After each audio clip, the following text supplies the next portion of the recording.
something happening here. What it is ain't exactly clear. There's a man with a gun over there, telling me I got to beware. I want to welcome our viewers to Occupy TV. I'm Michael Hansen with Occupy Eugene. I'm here with Owen, founder of the Pitchfork Rebellion and a resident of Triangle Lake, which was in the news recently when its residents were found to have timber industry pesticides in their urine. Will you tell us a little bit about the Pitchfork Rebellion and how did you come to find the pesticides in your urine? I will, and thank you for having me on Occupy TV. Well, welcome to have you. Well, 8 years ago, I sold my health food store in the city, and with that money, bought an organic farm out in the country. I live out by Triangle Lake, which is, roughly 40 minutes outside of Eugene. I thought I'd move to a natural paradise. It's out in the forest. It's beautiful. But what I didn't realize is that the forest there is actively managed by the big timber companies, and when they do the clear cuts that literally surround the homes there, we're surrounded by clear cuts, they come in with helicopters and actually spray poison from the sky. This is called aerial spray pesticides. I moved out there and I began to hear literal horror stories from the neighbors, people in the community, about having their children rushed to Sacred Heart Hospital emergency room after sprays, of women having miscarriages, babies born with birth defects. We began to hold meetings in my home, and after gathering about 60 people that had powerful testimonials about how the timber industry sprays had affected them, we began to go to the various government agencies that are supposed to protect the people from things like that. We went to the Oregon Public Health. We went to the Department of Forestry. We went to the Department of Agriculture, etc. The stunning thing, at least it was stunning to me, being naive at the time, was they're actually on the other side. All of those agencies have literally been co-opted by the big pesticide companies. Let me give you an example. Those agencies are under the thumb of a group that has the nice-sounding name Oregonians for Food and Shelter. But the board of directors of Oregonians for Food and Shelter isn't very Oregon. It's Monsanto, it's DuPont, another pesticide maker. It's one of their members is Dow Chemical. Syngenta, based in Switzerland, is on their board of directors. They make atrazine, one of the chemicals that has now been found in our urine. To tell you the story about how we found the urine in our pesticide, after 7 years of not being able to get any of the government agencies to even come out and interview the people who claim to have had harm done by the aerial sprayed pesticides, we, at that point, always being told, where's your proof? We decided to go out and get the proof. We brought in the most noted scientific expert in pesticide exposures in America, Dr. Dana Barr from Emory University in Atlanta. She used to run the laboratories for the United States government called CDC, the Center for Disease Control. Mm-hmm. She came in last winter, so we're talking winter 2011 and then into the spring of 2011. She tested 36 Highway 36 residents and found 100% of us to have timber industry pesticides in our urine. You want to talk about being pissed? Literally, when you're 100%. Yeah, when you're peeing timber industry pesticides, that's quite a concern. They were at such high levels that she believed they could be very dangerous, cause cancer and things like that. So at that point, I'll hold up a newspaper article that appeared at the time. Triangle Lake residents are concerned about the pesticides in our urine. Because of the heavy media coverage we got, the state of Oregon, which had refused to come out and even interview us for almost 8 years of our complaints, well, then we get the front page story. The state will investigate the pesticide exposures out at Triangle Lake. That's going on right now. We're in the midst of it. But we can also already tell that it's completely bogus because guess who is in charge of the investigation? It's the pesticide division of the Department of Agriculture, which is totally under the control of Monsanto and DuPont and Syngenta, the very makers of the pesticides that are in us. And their investigation is really quite bogus. Day, not many of us have had the honor of being handcuffed by Homeland Security, or at least not yet. Yeah. After one of your speeches, you were handcuffed. You want to tell us a bit about that? And then I think we actually have a video of that, too. Yeah, we did bring a video clip of my arrest, which hopefully viewers will find amusing. Yeah. The amazing thing was that within 2 weeks of giving a speech titled "The Need to Reform Homeland Security," I was handcuffed by Homeland Security. They show up and arrest you. At my very next speech. What happened was, when Pitchfork Rebellion, that's the group that I founded after we couldn't get the government agencies to be willing to come out and interview people that were being damaged by these pesticides, I formed a group called the Pitchfork Rebellion, and we began holding rallies. And I was investigating how these multinational corporations are able to control the state and federal government agencies. And in doing that investigation, I surprised myself and found out that even Homeland Security had on their board of directors a member of the board of directors of Monsanto. George Pasti. He was in charge of bioterrorism. And in my investigation, I uncovered the fact that he was channeling no-bid contracts to Monsanto for Homeland Security through the taxpayer money to finance their studies on bioengineered foods so that Monsanto didn't have to pay for it. The taxpayers were paying for it under the guise of Homeland Security protecting us from food shortages by helping create bioengineered foods. So I give this speech where I revealed that information, even describing the no-bid contract. And 2 weeks later, I'm invited to be the speaker at another rally that happened at Kesey Square. That's the infamous rally where the teenage boy, Ian Van Ornum, got tased. And at that rally, at one point I get knocked unconscious. After that, when I'm trying to give a television interview, I get arrested by Homeland Security. You want to see the video? I would love to see the video. Okay, I think the video begins with one of the student organizers of the rally describing how you, their guest speaker, was arrested, and then we actually see you being arrested. And I think in the video, one of the officers is Eugene Police, but the one who actually handcuffs you is Homeland Security. The big, strong one is Homeland Security. The big, strong one is Homeland Security. Okay, so let's take a look at that video. I did see Day Owen. He was one of our speakers, a great speaker, a great organizer. The media wanted to interview him.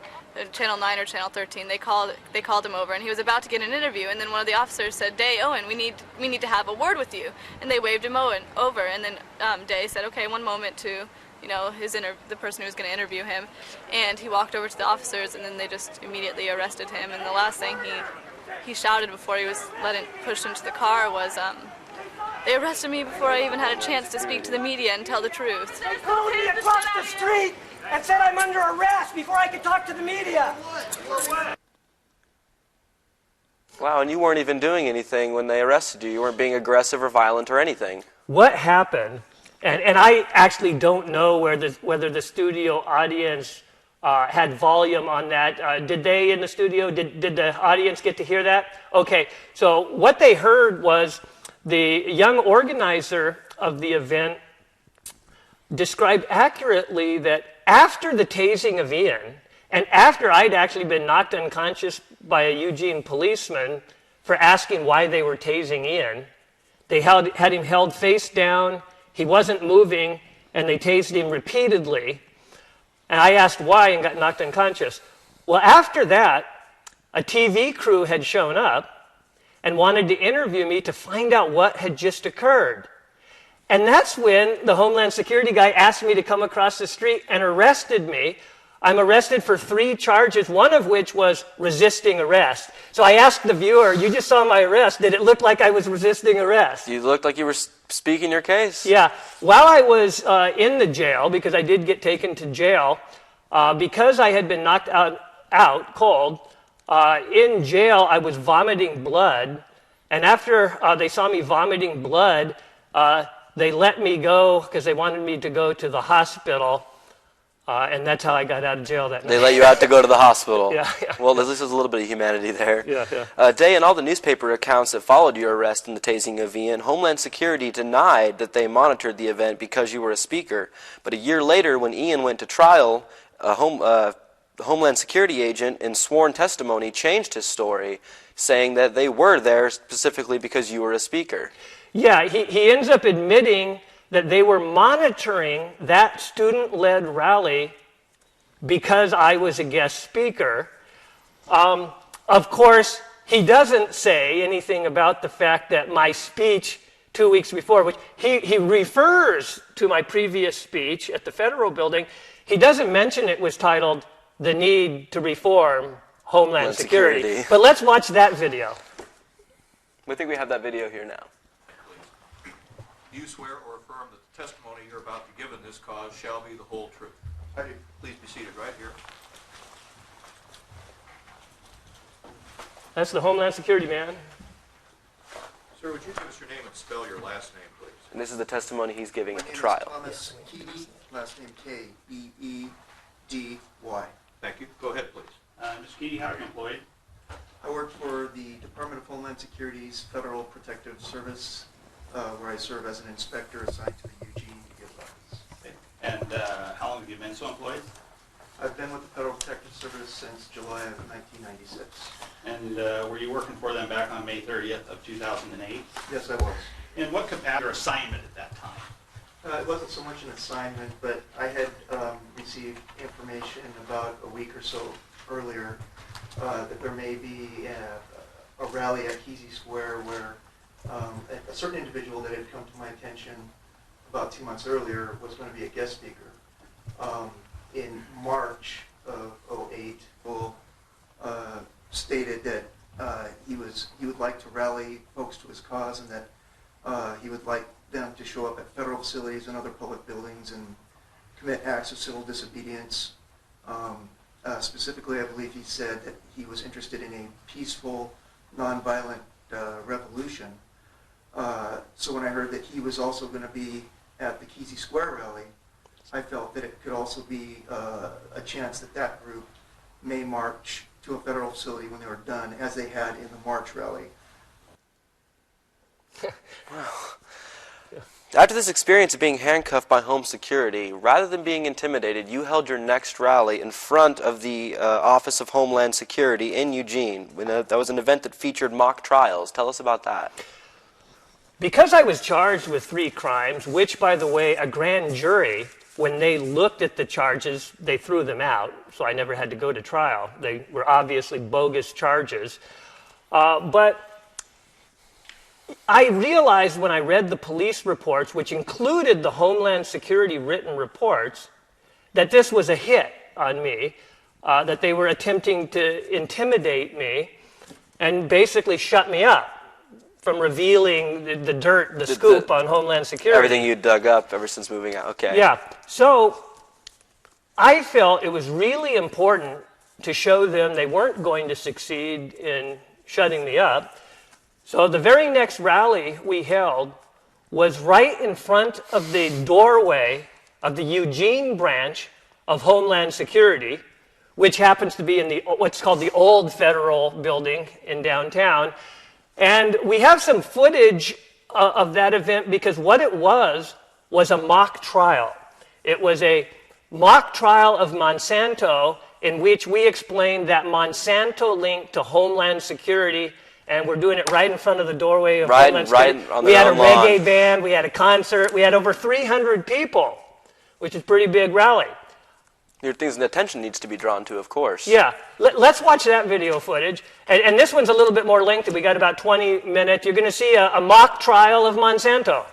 Excellent. We have Roll one the tape. more street theater skit mock trial for you. This one honors your friend and mine, Monsanto. They do deserve a boo. Let's hear a boo for Monsanto.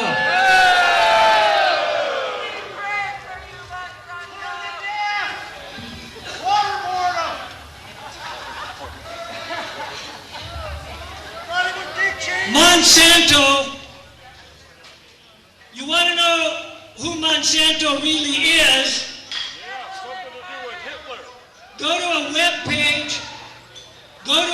page called Political Tricksters. Political Tricksters shows you who all of the government officials, who they are in private life, and it's there that you learn that the multinational corporations have seized control of your government. This is actually what the Pitchfork Rebellion discovered in our 3-year investigation. We discovered that, wow, the pesticide CEOs are ahead of the EPA, and we discovered that throughout the government. But no name, I tell you, no name comes up as often as Monsanto. Let me tell you a little bit about their pesticide. How many of you have heard of Roundup? The active ingredient in Roundup is called glyphosate. I got a couple of quotes about glyphosate for you.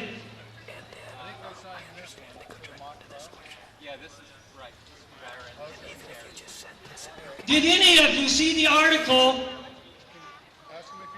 in the August 20th issue of the Eugene Weekly about organic farmer Frank Morton in Corvallis and his struggle against Monsanto's Frankenfood? How many of you saw that article? I did. If you haven't, go to eugeneweekly.com and access that article called Frankenfood by John Roseborough.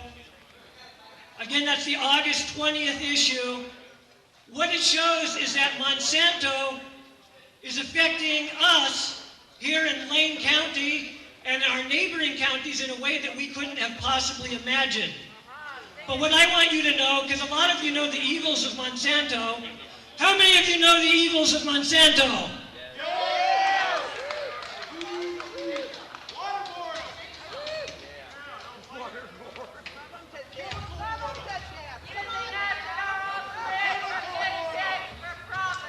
Glyphosate. News article. The herbicide used on genetically modified soy, Argentina's main crop, could cause brain, intestinal, and heart defects in fetuses, according to the results of a new scientific study released Monday.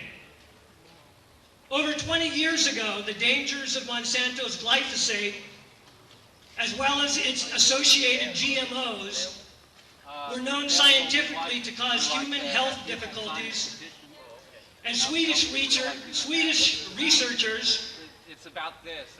Years ago in the journal Cancer, noted glyphosate was connected to human cancer. Why Monsanto deserves to be called evil is because whenever studies like that were done, Monsanto has paid millions of dollars to ensure that you never find out about those studies.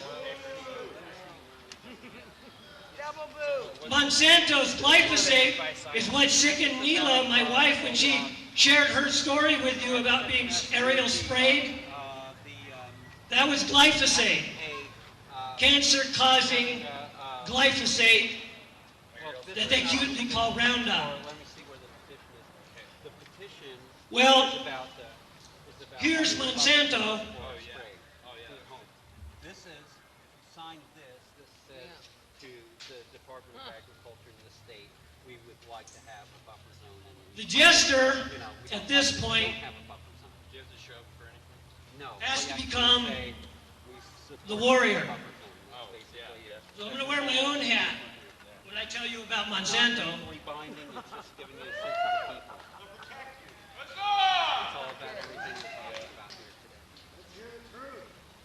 Well, did you know that that talk that I did at the old Federal Building, that Homeland Security Tom Keating testified at Ian's trial that the reason he had to monitor that rally was because he had to monitor my talk because of something I had said at the previous rally. Well, what had I said?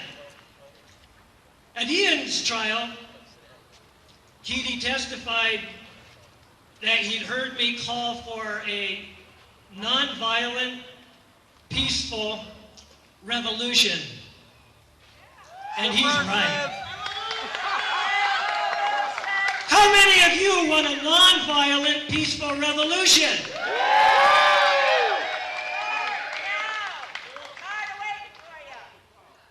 Well, you know, you'd really have to look at what is meant by that term to understand where I'm really coming from. First of all, I was taking the podium, and someone in the audience shouted out, "What we need is a revolution." And as I came to the mic, I said, "Yeah, but it needs to be a nonviolent, peaceful revolution."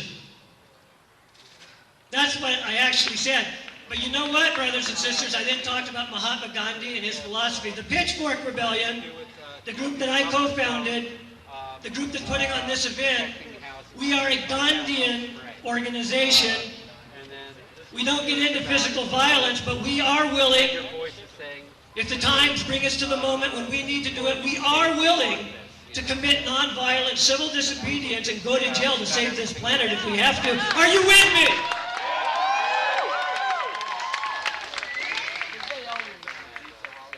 So, I personally, and if Mr. Keating's here today, I just got to say, it's hard for me to believe that my remark made as I walked up to the podium was really why you had to monitor my next talk where Ian got tased.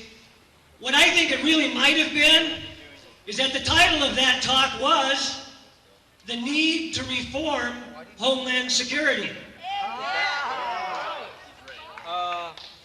And in that talk, you have to realize what you're talking about with Homeland Security, and this is nothing against the local guys. What you have to realize is it was a new government agency created by George W. Bush, and the men he put in charge of it included members of the Monsanto Board of Directors. George P-O-S-T, how would you pronounce that? Posti? Post? George P-O-S-T was placed in charge of bioterrorism, of Homeland Security.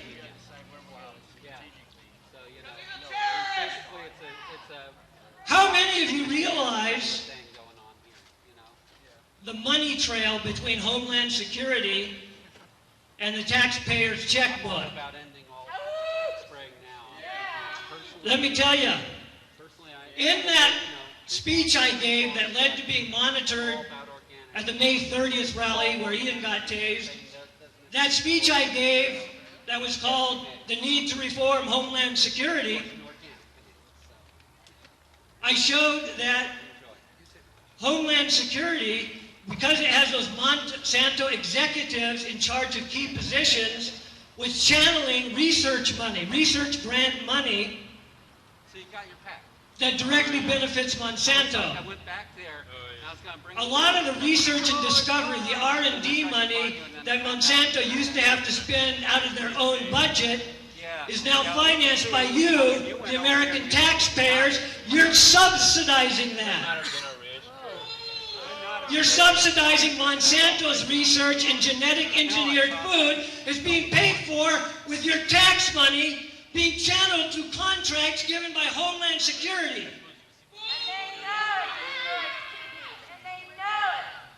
Do you think that's right? Well, that's why we're here today, gathered at the Eugene location of the U.S. Department of Homeland Security. We got nothing against you local guys, but look up your trail. Look who started that department, George W. Bush. Look who he placed in charge of it. Look what corporations they were linked to, and then follow the money trail. Can I hear a yes?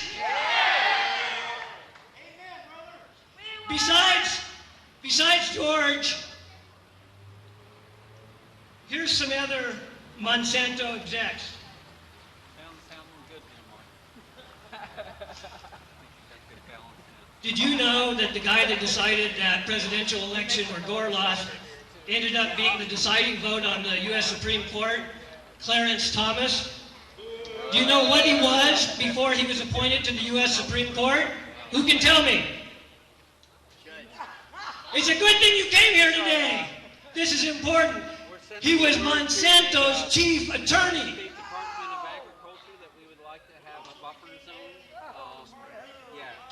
And so that's what these are about. So these are basically Don Rumsfeld that, if you wish. was president of Ser Pharmaceuticals, a subsidiary of Monsanto. Tommy Thompson, Secretary of Health, was a supporter of Monsanto in Wisconsin, and he received $50,000 from Monsanto subsidiaries in his election run, and then used his position to pass laws benefiting who?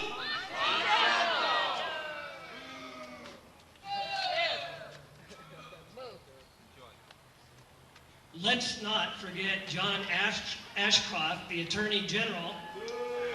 We're talking about people appointed under Bush and other presidential administrations. What we want you to understand is that it wasn't just Bush. There were Monsanto executives being appointed by Jimmy Carter, being appointed by Bill Clinton, being appointed by Lyndon Baines Johnson. The Democrats also have appointed Monsanto executives to key government positions.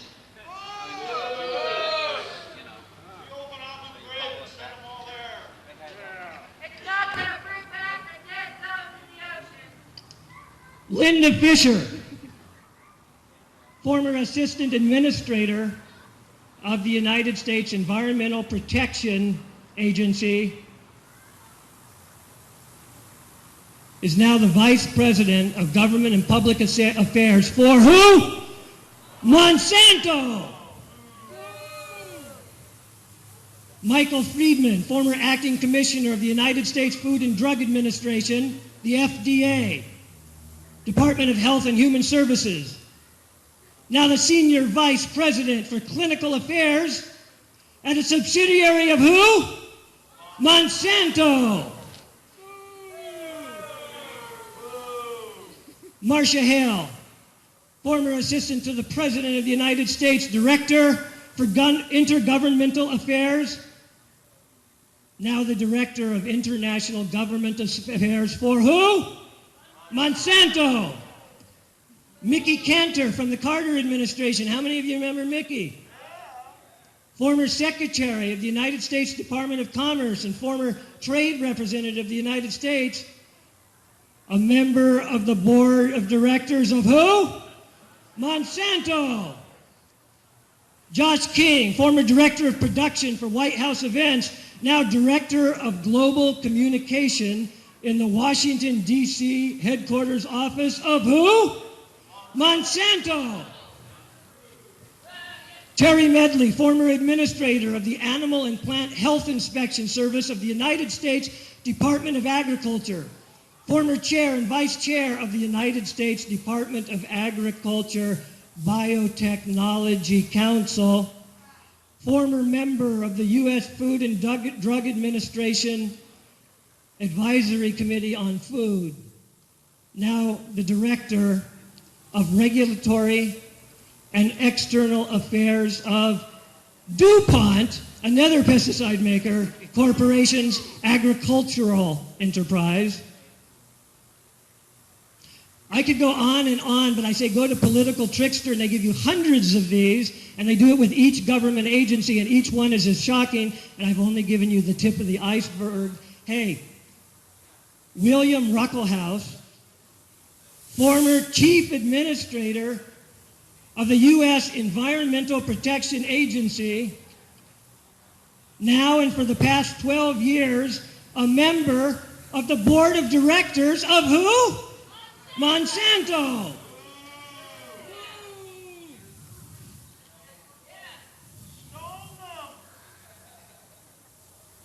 Lydia Wattred, former microbiology, biotechnology researcher at Monsanto Corporation in St. Louis, Missouri.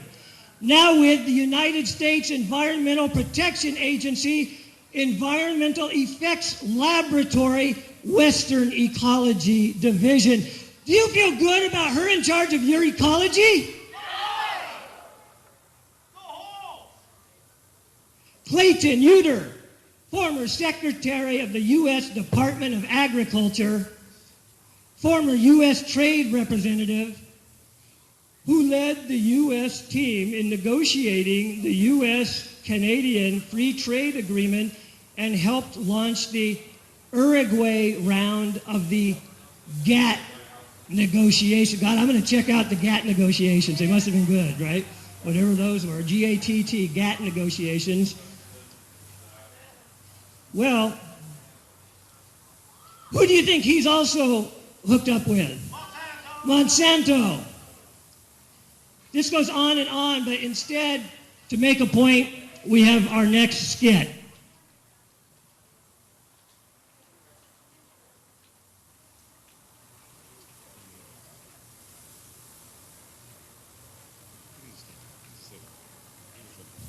I introduce to you, my friends, the players in our next act of high theater. Dan will be playing a character named, well, that's a devil mask in front of his face. He's playing a character we call Monsanto Deville, probably related to Cruella.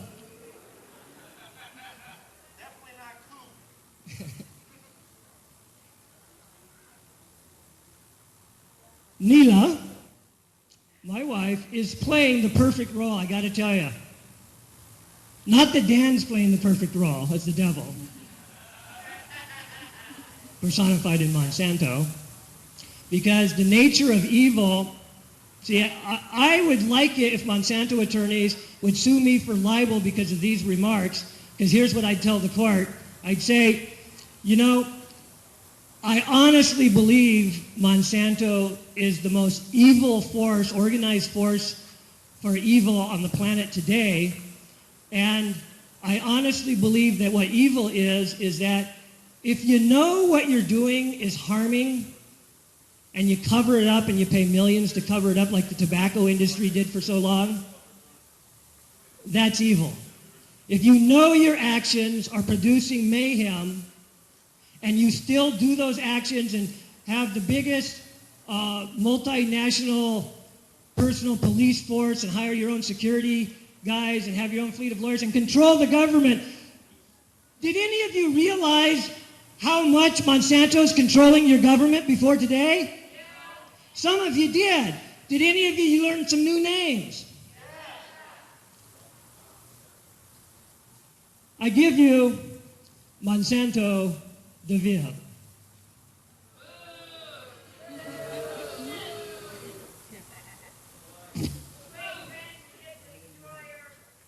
Boo hoo hoo.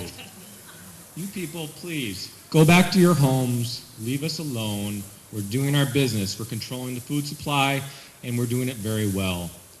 If you don't like it, go move to some third world country. Please. Oh, please, stop your crying. I'm tired of this stuff.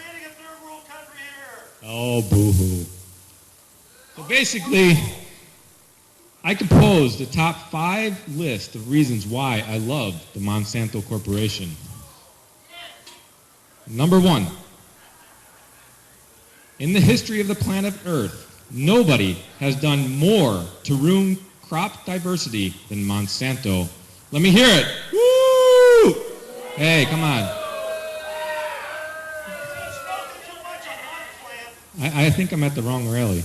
Number 2, in the history of the planet, hey, be quiet over there. In the history of the planet, nobody has poisoned more people than Monsanto with PCBs, dioxins, and Agent Orange. Let me hear it. Woo!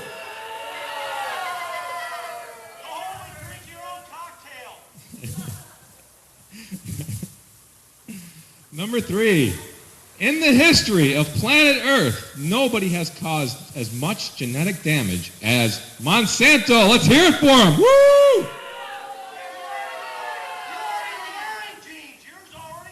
Oh, you talk too much.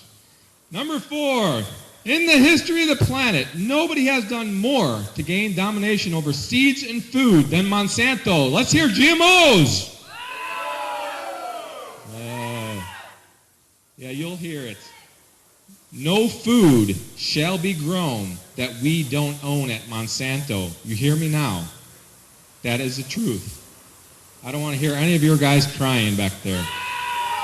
Number 5, and the final one. In the history of the planet, nobody has done more to help me, Mr.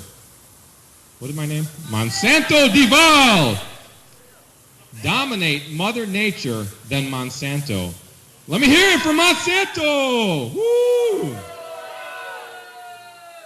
Monsanto defile. It's not nice to fool Mother Nature. We know that when we fool with Mother Nature acts out. We don't want to make Mother Nature sad. No. We don't want to make Mother Nature angry. No. What we're going to do is we're going to work with Mother Nature. We've heard of the Oregon Department of Forestry. Mother Nature calls that the Oregon Department of Deforestry. You've heard of the Bureau of Land Management. Mother Nature calls that the Bureau of Land Mismanagement. You've heard of Oregonians for Food and Shelter. We want organic food, and we want to be sheltered from herbicides and pesticides. Monsanto calls glyphosate Roundup. I say we round up the makers of Roundup and head them up and move them out of town.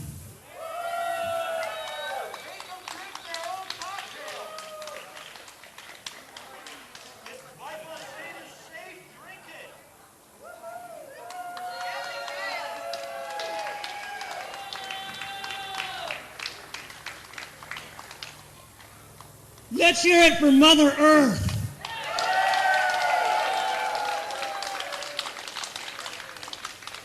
It is now the penalty phase of today's second of 3 mock trials, and then we have the second of 3 half-hour sets by our very irie reggae band, I Shall and the Circle of Light. So, like you did on the first verdict, you have 2 choices, ladies and gentlemen of the jury. Once again, like the other penalty, this is a chance to do something very real. Choice 1. We send Monsanto a thank you card and ask them to keep spraying glyphosate, Roundup, on our foods. That's your first choice. Secondly, we, those of us assembled here today, launch a boycott of any Roundup-ready foods grown in the Willamette Valley or imported here from elsewhere, and attempt to make that boycott national and international over the internet. How many of you want that first option? We send Monsanto a thank you card for co-opting our government and poisoning Mother Earth. How many of you choose that we here today launch that boycott of Roundup-ready foods?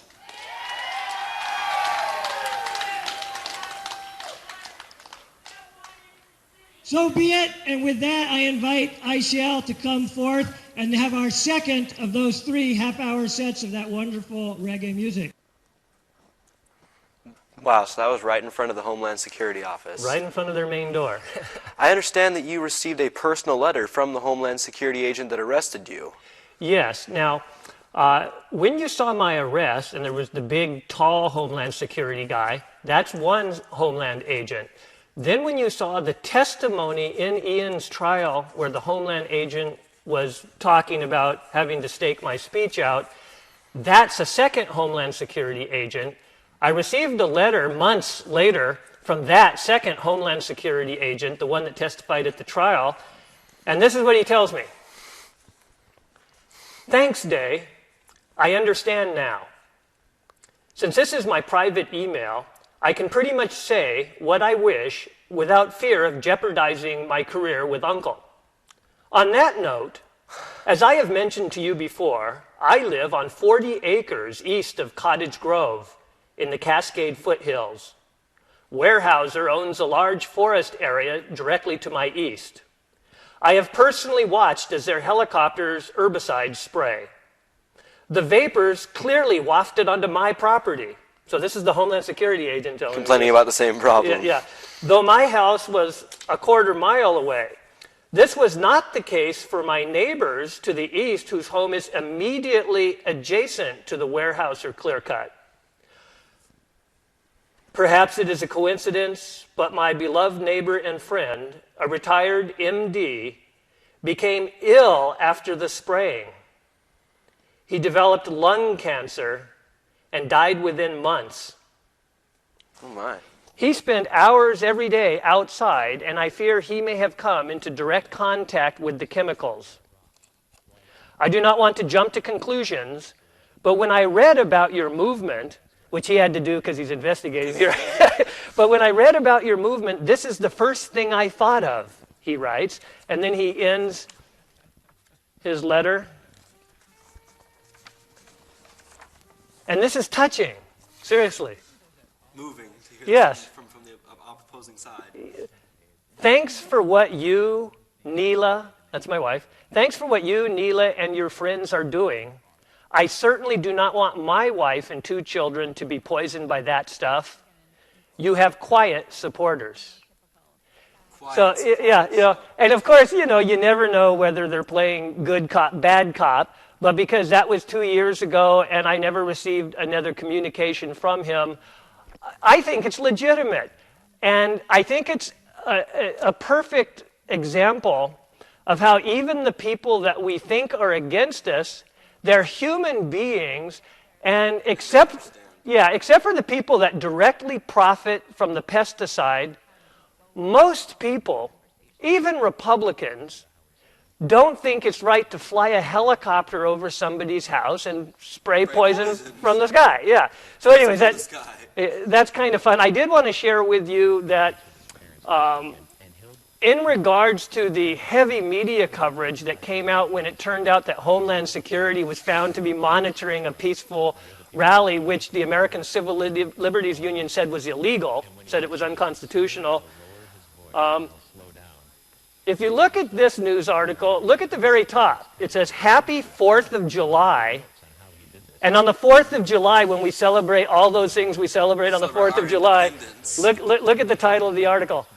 federal agent spied on rally, talking about the Homeland Security guy spying on our checking out your guys' rally. our rally. Specifically because you were a speaker. Yeah. You're now participating in the Occupy movement and calling for a national day of mock trials in June. Tell us more about that. So listen, yeah. What's doing over there? Getting involved in the Occupy movement is a natural because Occupy is taking on the multinational corporations that have, as I've said, they've literally seized control of our government. They sit in the offices of power. Monsanto, DuPont, Dow Chemical, Weyerhaeuser, all these multinationals are pulling the strings of our government. The Occupy movement is taking that on. I'm speaking these words in late February, and I'm advocating that the Occupy movement, and I'm actually going to hold up my sign here. Hopefully this works for the camera. I'm calling for a new national holiday called Mock Trials Day. We'd started off this year. It will always be held on the first Sunday after the summer solstice. The idea is that the summer solstice is bright light, illumination. Having it on the Sunday, well, it's a weekend, so more people can attend the rally than on a weekday. And yet, even on Sunday, you have the word sun. So solar, bright light, illumination. And as you can see from the sign, what we're calling for this year, the theme of the National Day of Mock Trials, that we want that spread by internet to every Occupy group across the country. People watching this show who are involved with Occupy, help us. Get on the internet. Send this to Occupy Oakland. Send this. Yeah, it's National Mock Trial Day, the first Sunday after summer solstice. This year, that's June 24th. June 24th. And the theme, every city gets to create what their own specific mock trial will be, but the theme is going to be mock trials of corporate eco-terrorists. So in Oregon, in the woods, it makes sense for us to play that aspect up. But in other cities, they'll want to look at how are the corporate eco-terrorists manifesting in their locale and expose that through mock trials. You'll notice on the sign I also had the word tone, and it said nonviolent, peaceful, humorous, educational. As you can see, you saw a bit of our Monsanto trial. We've done a couple of other mock trials where we had people dress up in costumes of a bear who complained about there being a lack of honey because the bees are dying off from the pesticides. And we had someone dressed up as a salmon talking about the pesticides in the water. So this is the kind of tone that we would like. Humor. Yes.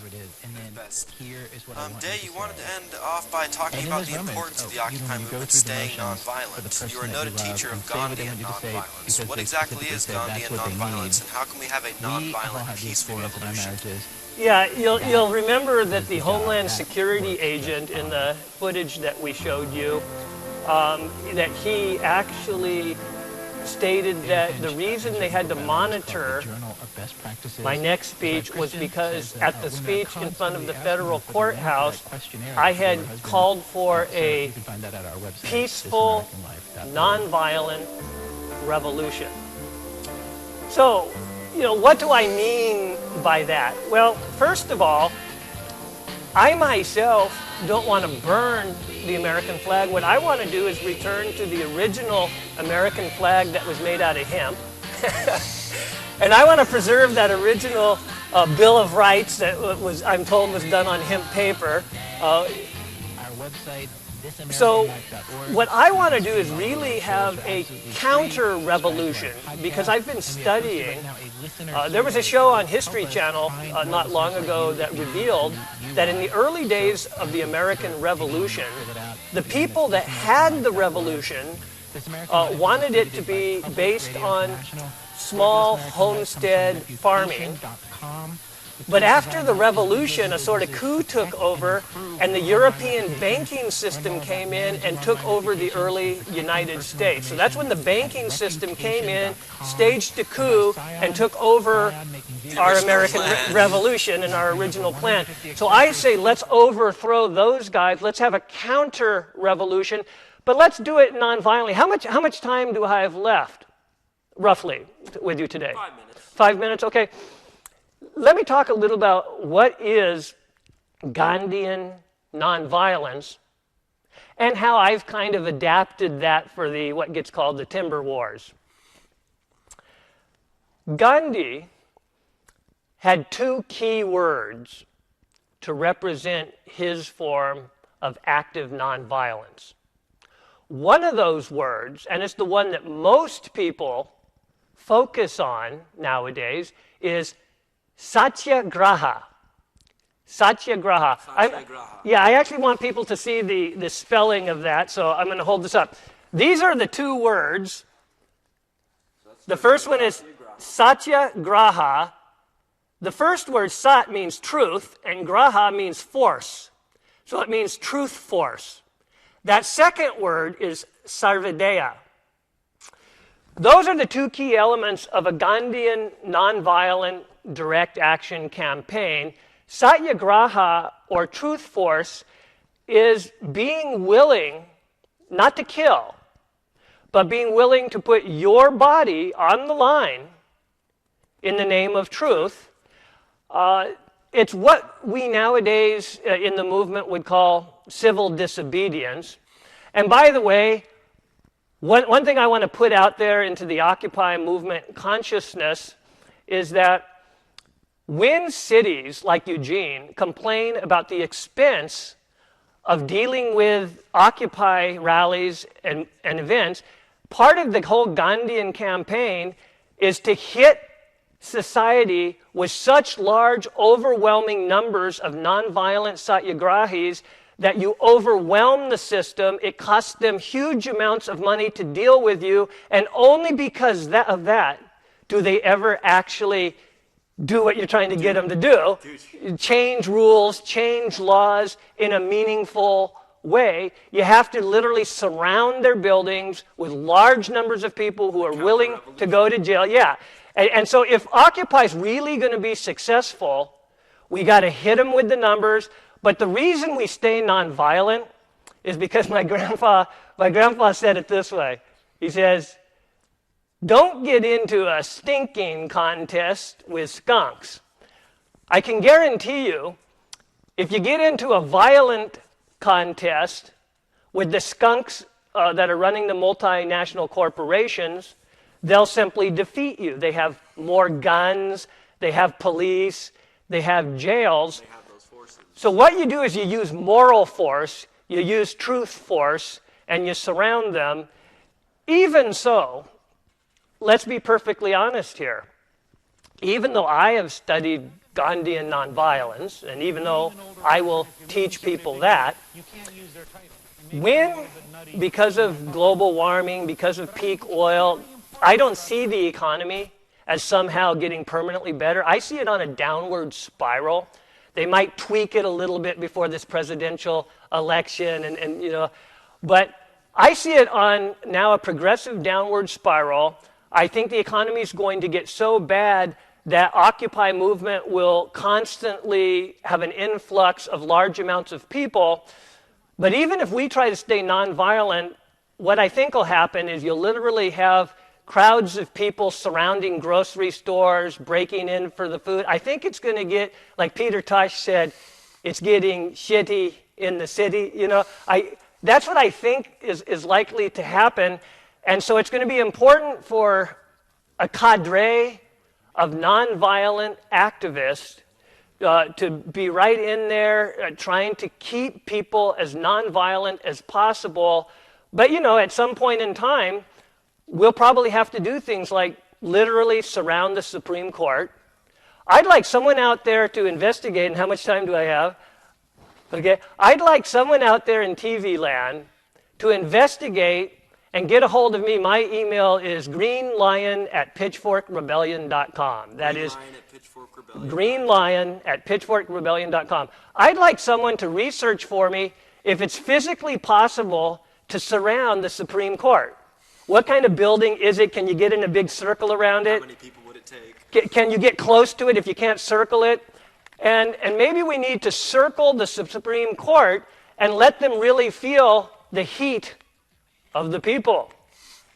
Day, on behalf of us at Occupy Eugene, thank you for sharing with us. Do you have any final messages for us before we go? I guess my final message is that to realize that we've just come through the winter.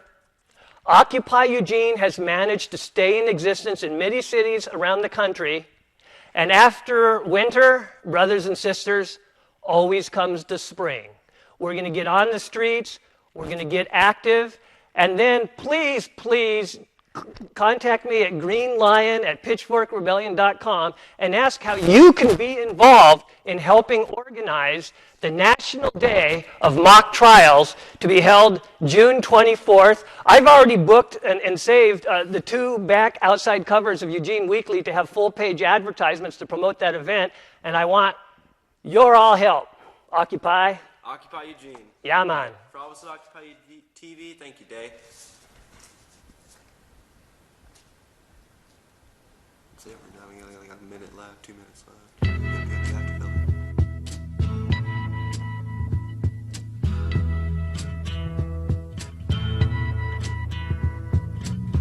There's something happening here, but what it is ain't exactly clear. There's a man with a gun over there, telling me I got to beware. I think it's time we stop, children. What's